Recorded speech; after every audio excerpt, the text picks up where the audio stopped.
नमस्कार दोस्तों, एक बार फिर से स्वागत है आपका एक और नए लाइव सेशन में। कैसे हैं आप सबका हार्दिक स्वागत, अभिनंदन, जय श्री राम, राधे राधे। आज दशहरे का पर्व है, तो इस परिवार के सभी सदस्यों को जो इस सेशन को या हमारे सारे सेशनों को आप ऑफलाइन या ऑनलाइन देखते हैं, उन सबको बहुत बहुत शुभकामनाएं और बधाई दशहरे की। दशहरा क्या है? वैसे तो इस पे आप स्कूल टाइम से ही जो है वो भाषण सुनते आ रहे हैं कि दशहरा जो है वो बुराई पे अच्छाई की विजय होती है ना। इस दिन रावण का अंत होता है और भगवान श्री रामचंद्र जी एक बार फिर से जो है वो समाज में सत्य की जीत का प्रतीक देते हैं और माता सीता को लेकर जो है वो वापस जो है वो प्रस्थान करते हैं भारत की ओर, है ना। आप सब जानते हैं कि इस आज के ही दिन जो है रावण दहन होता है। लेकिन तब कल मैं बैठा था तो मेरा बड़ा वाला लड़का बोला कि दशहरे को क्या होता है। मैंने कहा बेटा कुछ नहीं, रावण दहन होता है। तो बोला रावण दहन? मैंने मेरे से पूछा उसने कि रावण दहन कौन करता है, कौन करता है रावण दहन? तो मैंने बोला बेटा राम करते हैं। बोले वो तो उस टाइम राम ने किया था, लेकिन आज कौन करता है? मैंने कहा जो रामलीला में राम बनते हैं वो रावण का दहन करते हैं। तो बोले क्या हम राम बनने लायक हैं क्या? वो तारक मेहता का उल्टा चश्मा में, है ना, उसने ऐसा देख लिया कि क्या हम रावण। उसमें एक एपिसोड दिखाया जाता है जिसमें वो जेठालाल के सपने में आते हैं रावण, और रावण उसको सपने में आके कहते हैं कि क्या तुम में राम के गुण हैं जो तुम मेरा दहन करोगे? तो बस उसने वहां से सीख लिया और पूछने लगा मुझसे वास्तव में क्या हम इस योग्य हैं कि हम रावण का दहन कर पाए? ये भी सोचने वाली बात है। लेकिन ठीक है, परंपरा है तो चलती आ रही है, और ये परंपरा इसीलिए चलाई गई थी कि हम अपने आप का आकलन कर सके, अपने आप का मूल्यांकन कर सके, और अपने जीवन से जो भी बुराइयां हैं, जो भी बुरी आदतें हैं, या जो भी हमारे बुरे आचरण हैं, उन सभी को निकाल सके। दशहरे के दिन उन सभी बुराइयों का अंत कर सके। आज हमारे समाज में बहुत सारी बुराइयां हैं, हम में भी बहुत सारी बुराइयां हैं, तो हमें दशहरे के दिन प्रयत्न करना चाहिए कि भाई ठीक है, हम राम जैसे तो नहीं बन सकते, लेकिन कुछ आचरण उनके हम अपने जीवन में उतार सकते हैं जिससे कि हमारा भी भला हो जाए। सबसे अच्छा तो यही होता है। तो आइए करते हैं शुरुआत। कैसे हैं साहिल मोदी, एस चौधरी, ढानी का छोरा, मीना, मीनू कैसे हैं, विश्वास आपका स्वागत, सुनील जी स्वागत आपका, एंड सुनील जैन, ममता स्वामी, उपुप जाट, कैसे हैं आप सभी?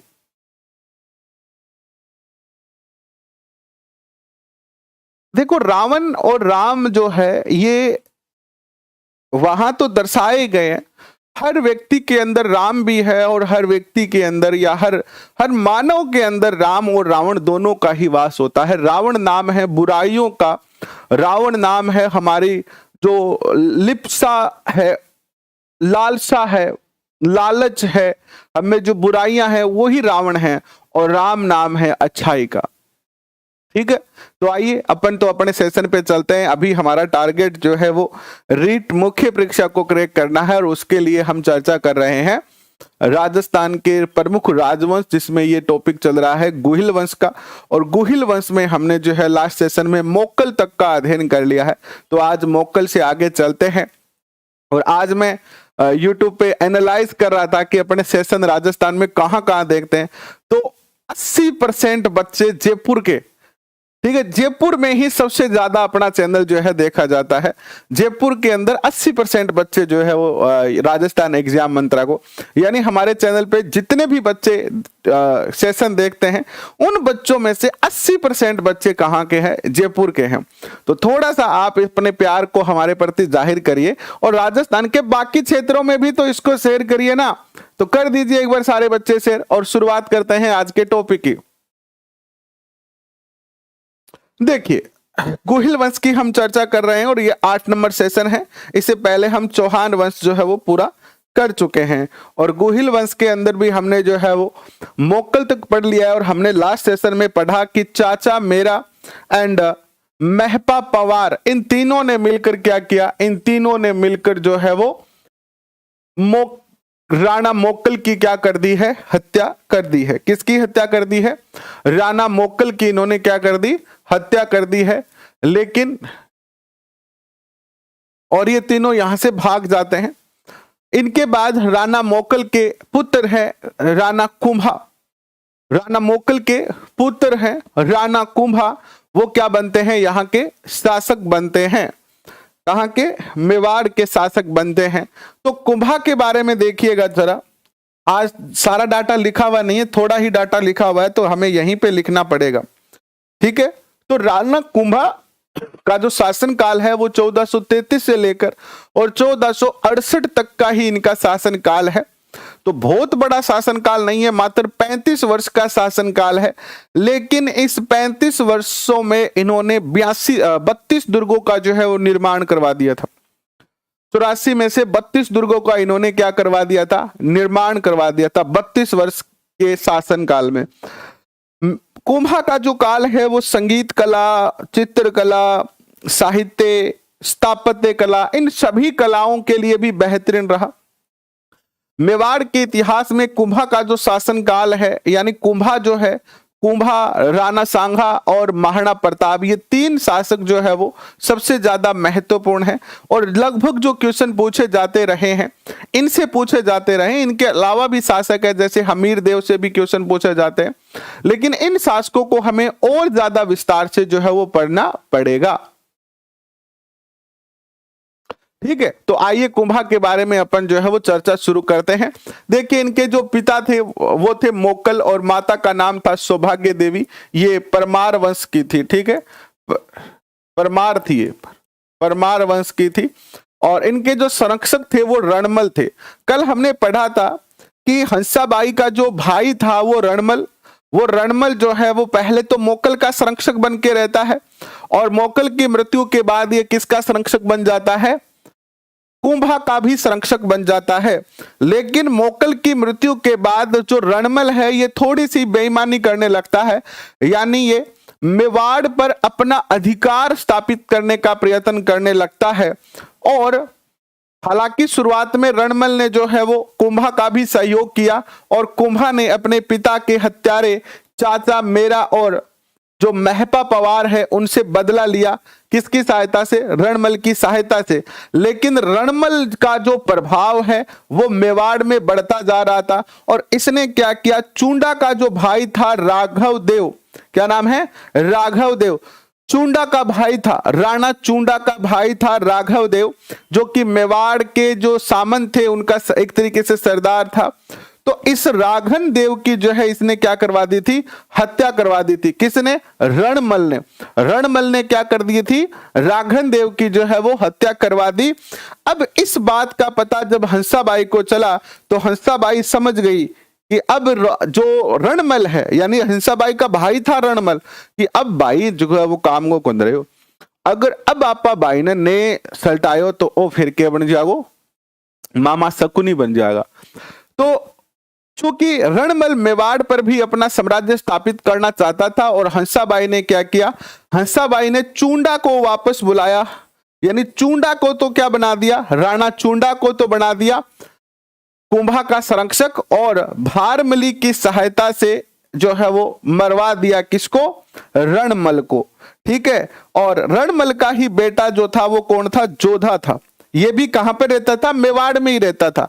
रणमल पिता और बेटा जोधा दोनों मेवाड़ में रहा करते थे। तो जैसे रणमल को मारा, बेटा यहां से भाग जाता है और काहुनी गांव है बीकानेर में, वर्तमान जो बीकानेर है उसके पास काहुनी गांव था, तब बीकानेर था नहीं, वर्तमान में है बीकानेर। तो उस टाइम वहां पर एक स्थान था काहुनी गांव, काहुनी गांव में जाकर इसने जो है वो क्या ली, शरण ली। किसने, इसने जोधा ने ली, और जोधा ने शरण ली। और जो चूंडा है उसने क्या किया, मारवाड़ पर, मंडोर पर अपना अधिकार कर लिया। किस पर अधिकार कर लिया, मंडोर पर अपना अधिकार कर लिया। अब इससे आगे चलते हैं, देखिएगा जोधा भागकर कहां चला गया, काहुनी गांव बीकानेर में जाके जो है शरण लेता है। आगे लिखो,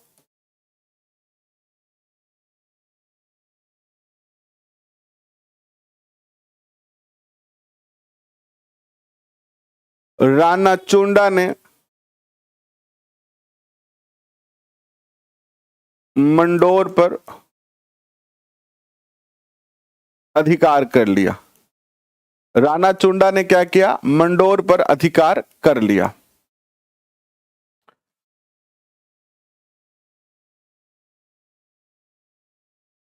इसके बाद देखिए क्या होता है। समझने का प्रयत्न ज्यादा करना है, इतिहास है, थोड़ा सा कहानी के रूप में समझ लोगे, इसके बाद कोई दिक्कत जो है वो नहीं आएगी। इसके बाद एक बहुत ही बेहतरीन क्वेश्चन बनता है और पूछा भी जाता रहा है, और वो क्वेश्चन पूछा जाता है कि आवल भावल की जो संधि है वो किसके मध्य हुई और कब हुई? आवल भावल की संधि होती है। आवल भावल की संधि होती है, और ये जो संधि होती है ये होती है 1453 में। कब होती है? 1453 में होती है। आपको एक स्थिति समझ में आई, हमने अभी क्या पढ़ा था कि राणा जो चुंडा है इसने मंडोर पर अधिकार कर लिया, और जो जोधा है वो भाग चुके हैं बीकानेर के पास, एक गांव में उन्होंने शरण ले ली है। तो इधर जो है देखना, अब मेवाड़ व मारवाड़ दोनों पर ही किसका अधिकार हो चुका है? दोनों पर ही जो है वो एक तरीके से कुंभा का अधिकार हो चुका है। कुंभा का अधिकार हो चुका है ना, राणा कुंभा का। और एक शख्स इसमें और है जो कि है हंसाबाई। देखिए, भाई या बहन से हमारा कितना भी झगड़ा हो जाए लेकिन अपने तो अपने रहते हैं। हंसाबाई जो है वो, हंसाबाई का भतीजा है कौन? जोधा। जोधा कौन है? भतीजा है। तो हंसाबाई ने क्या किया? कुंभा से बात की कि बेटा तेरा मामो तो ऐसो ही हो, और बहन बेंग करेगी, सजा भी मिलेगी, लेकिन आप जोधा सागे दुश्मनी कौन रखा गए हैं? वो मेरो भतीजो है के, और तेरो एक तरीके से मामा वो बेटो भाई है, तो यहाँ कर आपने संधि कर लो। क्या कर लो? संधि कर लो।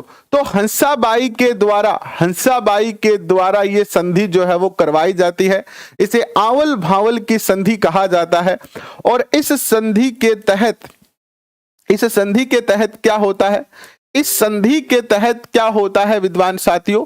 इस संधि के तहत जोधा को मारवाड़ दे दिया जाता है। क्या कर दिया जाता है? जोधा जो था, कुंभा ने जोधा को मारवाड़ दे दिया संधि के तहत। ठीक है,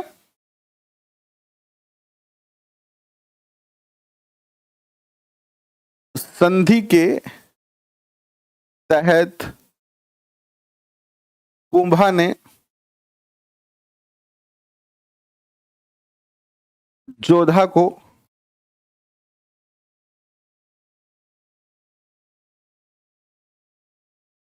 मारवाड़ दे दिया,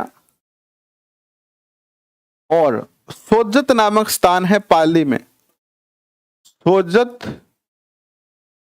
पाली को मेवाड़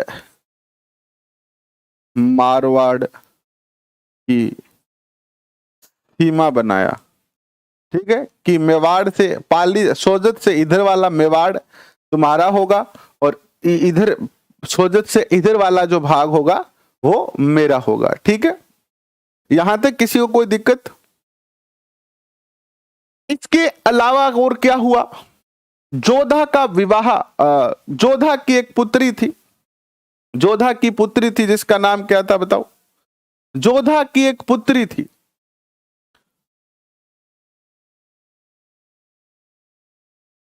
बुआ।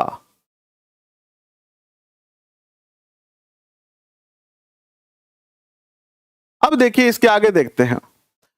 दूसरा एक और युद्ध होता है इसके बाद, मैं मोस्ट लिखा रहा हूं आपको, आवल भावल की संधि मोस्ट है। इसके बाद एक और घटना घटती है जिसका नाम है सारंगपुर युद्ध। क्या नाम है?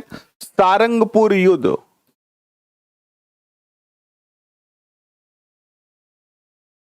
ये युद्ध कब होता है? तो 1437 में होता है। ऐसे याद रखना, 1435 में संधि, 1437 में युद्ध। ठीक है, एक मिनट रुकना, 1435 नहीं, 1453, सॉरी, 1453 में हुई थी संधि। मैंने पहले लिखवा दी आपको, कोई बात नहीं है। लेकिन 1437 में क्या होती है?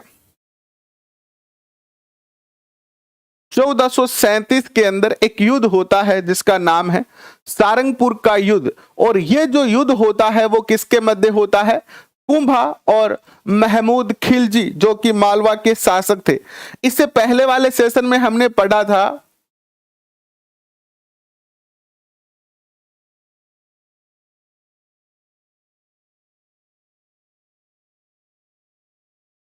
मालवा व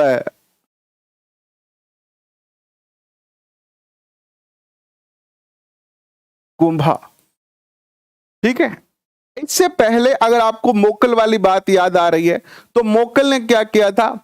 मालवा के शासक को हराया था और वहीं से जो है वो मालवा मेवाड़ का संघर्ष या विवाद जो है वो शुरू हो जाता है। तो सारंगपुर का युद्ध होता है जिसमें कुंभा और महमूद खिलजी जो है आमने सामने होते हैं। कारण क्या था इस युद्ध का? महमूद खिलजी जो थे उसने मोकल के जो हत्यारे थे उनको क्या दी थी? शरण दी थी। कारण आपसे पूछा जाएगा कि सारंगपुर युद्ध का कारण क्या था? पिता मोकल के हथियारों को शरण देना, जिसमें कौन था? महपा पवार। कौन था? महपा पवार, चाचा और मेरा। इनको शरण किसने दी थी? मालवा ने दी थी। तो इस कारण ये क्या होता है? युद्ध होता है। और युद्ध में जीत किसकी होती है? युद्ध में जीत होती है कुंभा की। इस युद्ध में कुंभा विजय हुए और विजय हुए इसीलिए इन्होंने क्या किया? विजय होने के कारण इन्होंने क्या बनाया?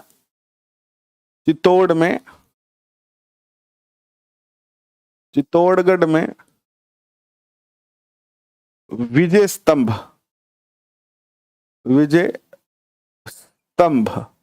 बनवाया।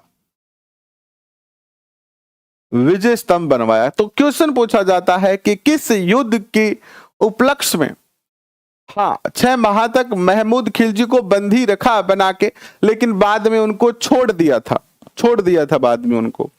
तो किस युद्ध के उपलक्ष्य में जो है वो, किस युद्ध की याद में या किस विजय के बाद जो है वो विजय स्तंभ का निर्माण करवाया गया था? तो सारंगपुर युद्ध के बाद करवाया गया था। विजय स्तंभ के बारे में हम आगे पढ़ेंगे डिटेल में कि ये किस तरीके से 9 मंजिला विजय स्तंभ है, कौन इसके वास्तुकार है, उनको भी आगे हम जो है देखेंगे। इसमें यह भी लिख दो कि खिलजी को 6 माह तक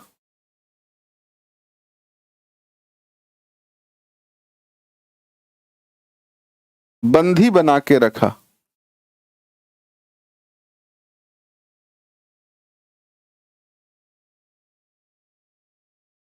और बंदी बना छोड़ा क्यों था? क्योंकि हमारे जितने भी राजपूत शासक थे उन्होंने सोचा कि ठीक है यार छोड़ देते हैं, है ना, और ये सुधर गया होगा। लेकिन ये सुधरे नहीं थे, तो इनको क्या रखा? 6 महीने बंदी बनाकर रखा और बाद में क्या करा? छोड़ दिया। इसके बाद देखिएगा, इसके बाद क्या होता है? ये युद्ध तो हो जाता है, लेकिन ये जैसे ही रिहा होता है, सूबेदार मालवा का जो सूबेदार है मोहम्मद खिलजी, जैसे ही रिहा होता है 6 महीने के बाद, दौड़ा दौड़ा किसके पास जाता है? कुतुबुद्दीन शाह के पास जाता है। कुतुबुद्दीन शाह कौन था? ये गुजरात का शासक था। कुतुबुद्दीन शाह जो था वो गुजरात का शासक था। यहां राजस्थान है, ये राजस्थान है, ये यहां मालवा है, ये गुजरात के अंदर जो है वो कौन है? कुतुबुद्दीन शाह है, तो ये किसके पास आया? गुजरात के पास आया। और कुतुबुद्दीन शाह, दुश्मन का दुश्मन हमेशा क्या होता है? दोस्त होता है। दुश्मन का दुश्मन हमेशा क्या होता है? दोस्त होता है कि नहीं होता है? तो इसीलिए जो है वो, क्योंकि ये जो महमूद खिलजी था, ये काफी ज्यादा जो है वो युद्ध में हारने के बाद जो है वो युद्ध में बदला लेना चाहता था। किससे? कुंभा को हराकर। तो ये अकेला तो हरा नहीं सकता था। वर्तमान में सारंगपुर कहाँ है? तो वर्तमान में जो सारंगपुर है वो आपका एमपी में है, एमपी के अंदर, ठीक है, एमपी में है वर्तमान में, वर्तमान में एमपी में है। तो लिखिए इसके बाद एक संधि हुई जिसे चंपानेर की संधि कहते हैं। क्या कहते हैं? चंपानेर की संधि। चंपानेर की संधि। चंपानेर की जो संधि है वो कब हुई? जल्दी से कमेंट करके बताओ। चंपानेर की संधि 1456 में हुई। 1456 में चंपानेर की संधि हुई। किस किस के मध्य हुई? ये संधि हुई मालवा व गुजरात के मध्य। मालवा के जो शासक थे वो थे महमूद खिलजी, और गुजरात के जो शासक थे वो कौन थे? कुतुबुद्दीन ऐबक।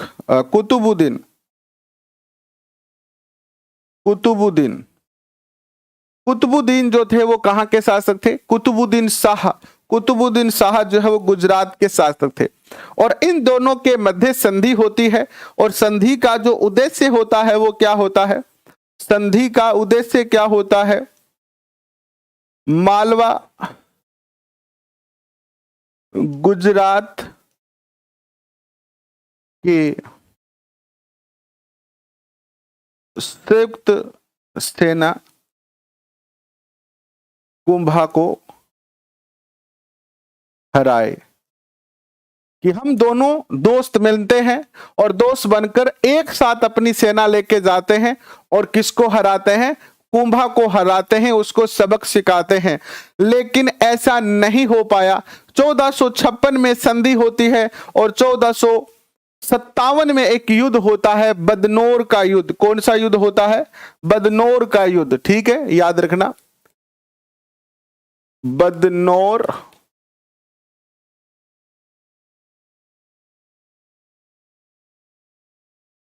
का युद्ध 1457। किस किस के मध्य ये युद्ध होता है? तो एक तरफ तो है शेर। शेर हमेशा क्या होता है? अकेला होता है, राणा कुंभा। और दूसरी तरफ है कौन? मालवा व गुजरात की संयुक्त सेना।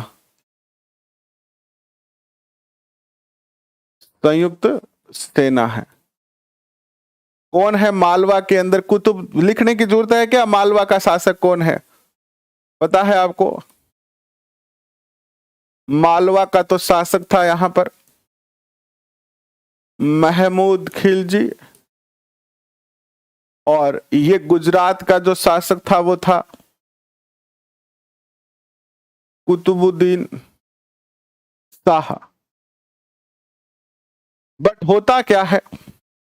होता यह है कि कुंभा इस युद्ध में भी क्या हो जाता है? विजय हो जाता है। कुंभा एक बहुत ही बेहतरीन योद्धा था। कुंभा जो था वो क्या था?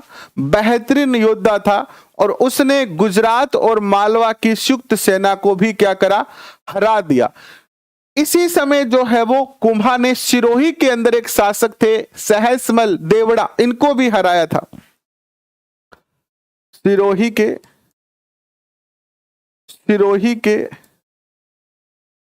सहसमल देवड़ा को पराजित किया। ये भी थोड़ी क्या है कि कुंभा के साथ आनाकानी कर रहे थे। इसके अलावा एक क्वेश्चन बहुत बार पूछा गया है राजस्थान के इतिहास में, कि नागौर विवाद का क्या कारण था। नागौर विवाद, देखिए गुजरात के साथ कुंभा की दुश्मनी किस कारण हुई थी। गुजरात के साथ कुंभा की दुश्मनी किस कारण हुई थी, यानी गुजरात विवाद का कारण पूछ लिया जाता है, इसलिए मोस्ट लिखा रहा हूं। गुजरात विवाद का कारण क्या था, इसका जो कारण था वो ये था नागौर, नागौर का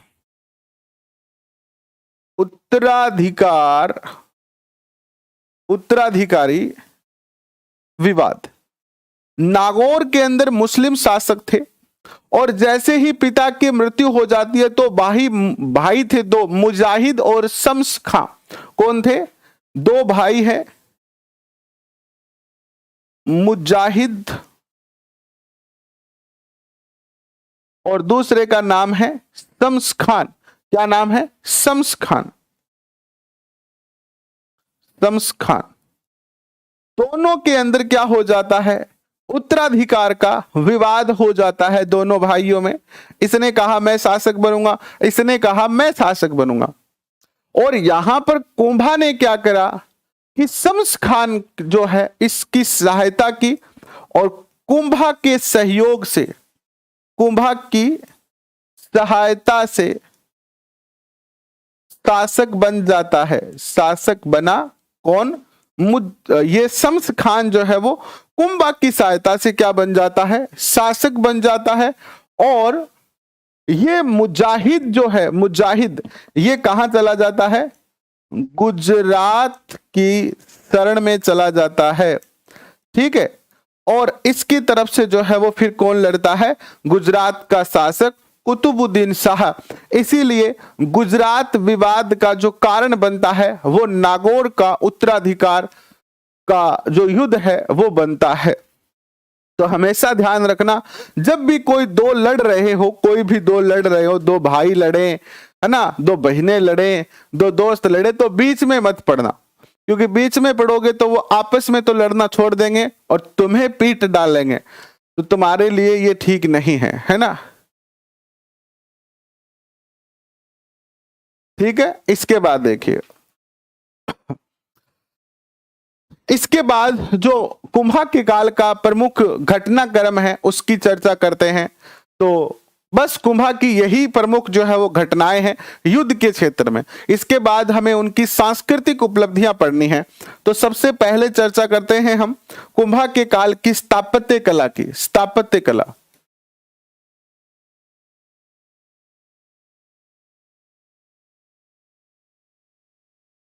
स्थापत्य कला,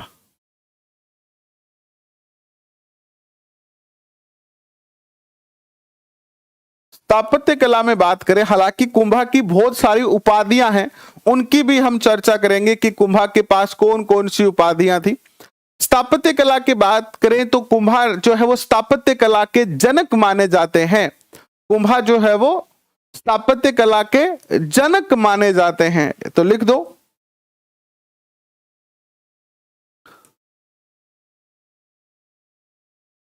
स्थापत्य कला, एक सेकंड रुको।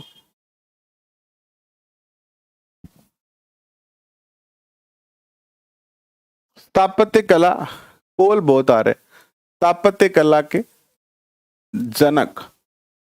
स्थापत्य कला में क्या आता है, दुर्ग, मंदिर, ये सब बनाना स्थापत्य कला में आता है। ठीक है, आप लाइव नहीं लेती, आपको क्या क्वेश्चन नहीं आ रहा है कमेंट में क्वेश्चन लिखें। आप क्वेश्चन लिखेंगे तभी तो हम बता पाएंगे ना, वरना कैसे बता पाएंगे। बच्चे बहुत कम है, मात्र 63 बच्चे हैं। थोड़ा सा शेयर करें सारे बच्चे और क्वेश्चन लिखे कि क्या क्वेश्चन में आपको समस्या आ रही है। ठीक है, देखिए इन्होंने एक तो सबसे बड़ा जो मेवाड़ में स्थापत्य कला का उदाहरण दिया हमें, वो तो था विजय स्तंभ। विजय स्तंभ का निर्माण इन्होंने करवाया।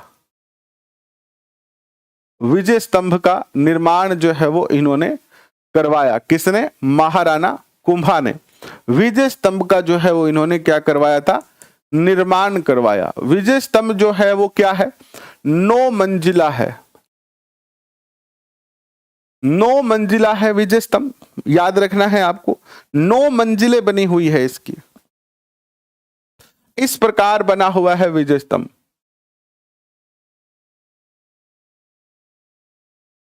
इस तरीके से 9 मंजिला है विजय स्तंभ, ठीक है। इस विजय स्तंभ का इन्होंने जो है वो क्या करवाया, निर्माण करवाया। हालांकि आप चाहो तो पिक्चर भी देख सकते हो, इस सेशन के बाद आपको दिखा देंगे विजय स्तंभ। किस विजय के उपलक्ष्य में बनाया ये विजय स्तंभ। इसके अलावा 9 मंजिला है ये, 122 फीट ये क्या है, ऊंचा है, ऊंचाई 122 फुट, और चौड़ाई कितनी है इसकी कमेंट करो। 30 फीट इसकी चौड़ाई है, कितनी है, चौड़ाई 30 फीट है। चौड़ाई कितनी है, 30 फीट है। 30 फीट ये जो है वो क्या है, चौड़ा है, और 22 फीट जो है वो ये क्या है, ऊंचा है, और 9 इसमें जो है वो मंजिलें बनी हुई है।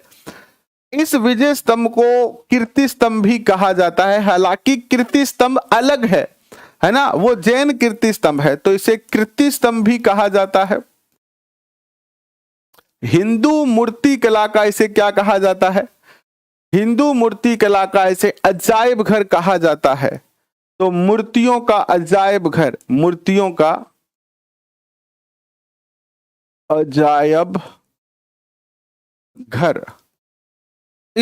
इसमें विष्णु के विभिन्न अवतारों की मूर्तियां बनी हुई है, विष्णु के विभिन्न अवतारों की मूर्तियां इसमें बनी हुई है, इसीलिए इसे विष्णु ध्वज भी कहा जाता है, विष्णु ध्वज।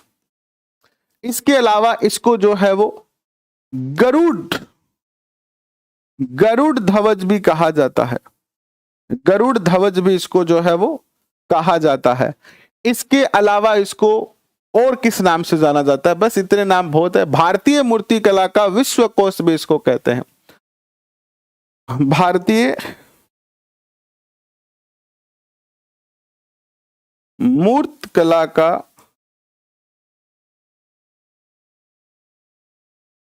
का विश्व कोश इसको जो है वो कहा जाता है।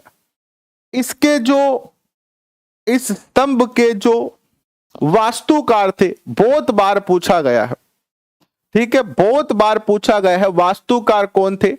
जैता, पूंजा, पोमा और नापा वास्तुकार। जैता,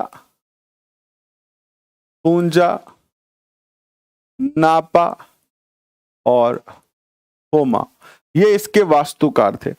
इसके अंदर जो 9वीं मंजिल है, 9वीं मंजिल पर जो है वो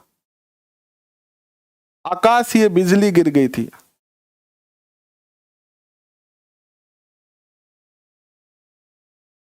बिजली गिर गई, जिसके बाद इसका पुनर्निर्माण जो करवाया था वो किसने करवाया था, महाराणा स्वरूप सिंह ने। महाराणा स्वरूप सिंह ने पुनः निर्माण करवाया।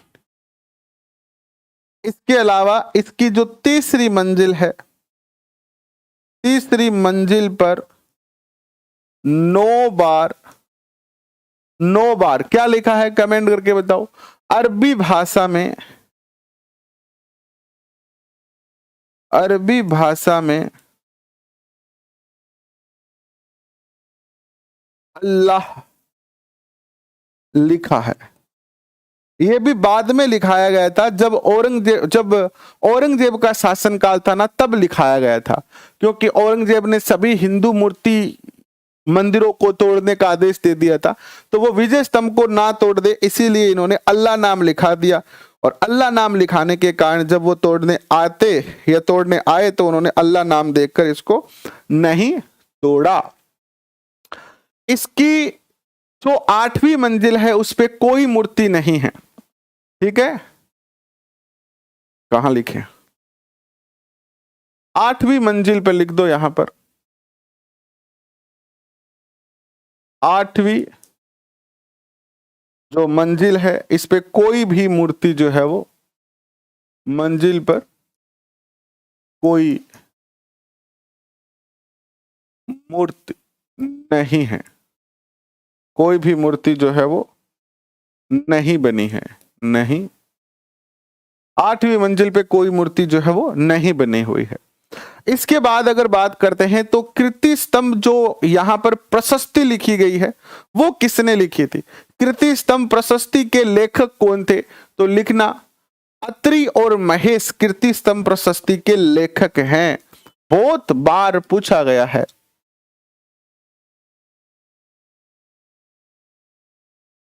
कीर्ति स्तंभ प्रशस्ति, कीर्ति स्तंभ प्रशस्ति के लेखक कौन है? अत्रि और महेश। लेखक अत्रि और महेश। ये सारी बातें बहुत ही शॉर्ट तरीके से लिखवाई जा रही है आपको, इनको याद कर लोगे तो कुंभा के बाहर कोई भी क्वेश्चन जो है वो नहीं आने वाला है। राजस्थान की पहली इमारत जिस पे डाक टिकट जारी की गई थी 15 अगस्त 1949 को। राजस्थान की पहली इमारत जिस पे डाक टिकट जारी की गई थी 15 अगस्त 1949 को।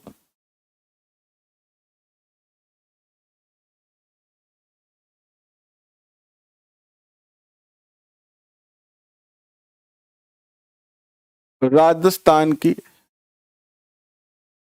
प्रथम इमारत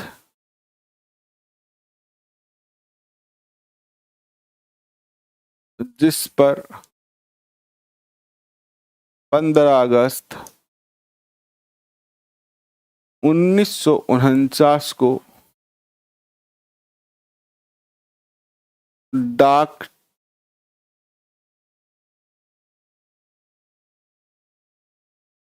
टिकट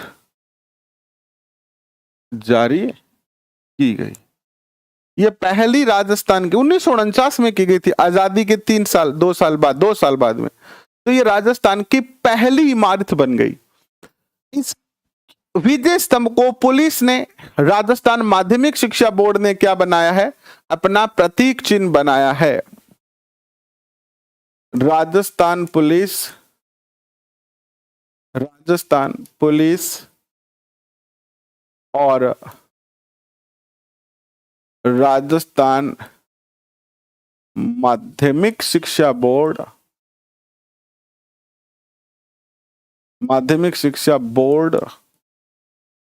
इन दोनों का क्या है? ये प्रतीक चिन्ह है, प्रतीक चिन्ह।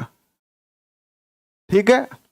इसके बाद बात करें तो जेम्स टोड जो थे, जेम्स टोड,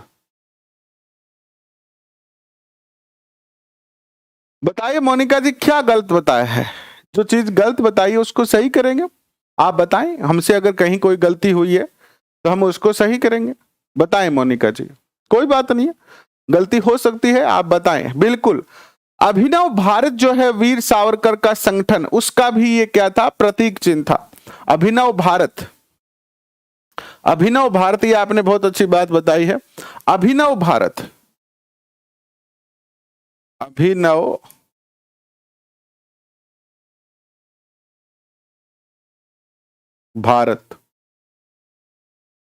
वीर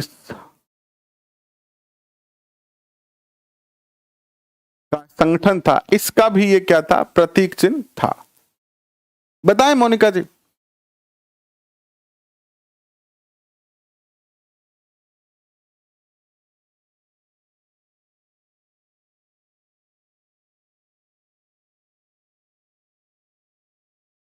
मोनिका,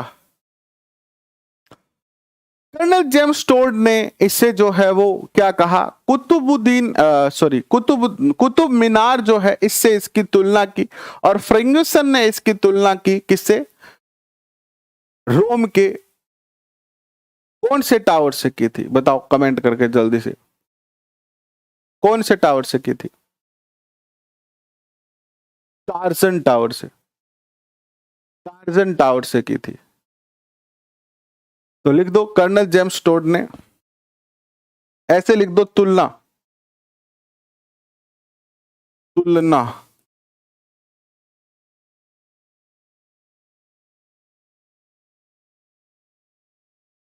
जेम्स टोड ने इसकी तुलना की कुतुब मीनार से, और जो एक और इतिहासकार थे फर्ग्यूसन, इन्होंने इसकी तुलना की टार्जन टावर, कहां का है ये, रोम के टार्जन टावर से। ठीक है, पूछा जा सकता है कि किससे तुलना की। इसके बाद अगर चर्चा करते हैं तो कवि राजा श्यामल दास की पुस्तक है वीर विनोद। वो वीर विनोद ये कहती है कि कुंभा ने मेवाड़ के 84 दुर्गों में से 32 दुर्गों का निर्माण जो है वो करवाया है। नगर वाले में क्या, राजस्थान के प्रमुख नगर, राजस्थान के प्रमुख जो नगर पढ़े हैं हमने, उसकी बात कर रहे हो आप कोई बात नहीं, आपको जो भी बात गलत लगी है आप मुझे व्हाट्सअप करना, मैं उससे देख लूंगा, और अगर कहीं गलती हुई है तो उसको सही करा देंगे, कोई दिक्कत नहीं है। कवि राजा श्यामल दास ने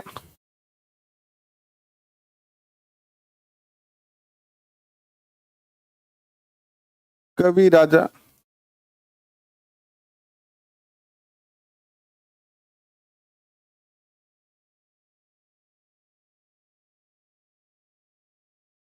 कवि राजा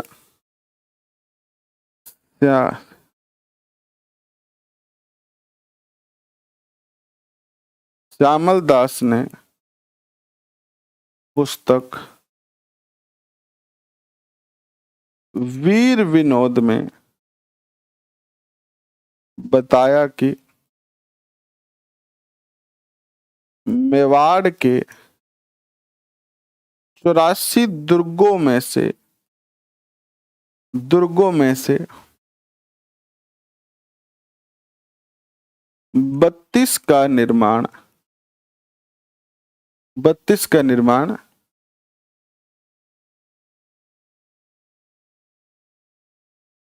कुंभा ने करवाया था। ये तो हम अच्छी तरह से जानते ही हैं कि भाई कुंभा ने 32 दुर्गों का निर्माण करवाया, ये तो हम जानते ही हैं कि कुंभा ने 32 दुर्गों का निर्माण करवाया। लेकिन हमें यह पूछा जा सकता है कि बताओ हमें कहां से जानकारी मिलती है कि कुंभा ने 32 दुर्गों का निर्माण करवाया था। तो हम कहेंगे कि वीर विनोद की जो पुस्तक है उससे हमें इसकी जो है वो जानकारी मिलती है। आगे का जो पार्ट है, इन्होंने कौन कौन से दुर्ग बनाए उसकी चर्चा करेंगे, इनके दरबार में कौन कौन से कवि रहा करते थे, कौन कौन से विद्वान रहा करते थे, इन्होंने कौन कौन से ग्रंथ की रचना की है, इनकी चर्चा करेंगे, और बाकी जो चीजें बच गई उनकी चर्चा हम कल करेंगे। आज इतना ही चर्चा करेंगे, आज के लिए बस इतना ही। मिलते हैं 12 बजे एक और बेहतरीन क्लास में, तब तक के लिए बहुत बहुत धन्यवाद। Thank you.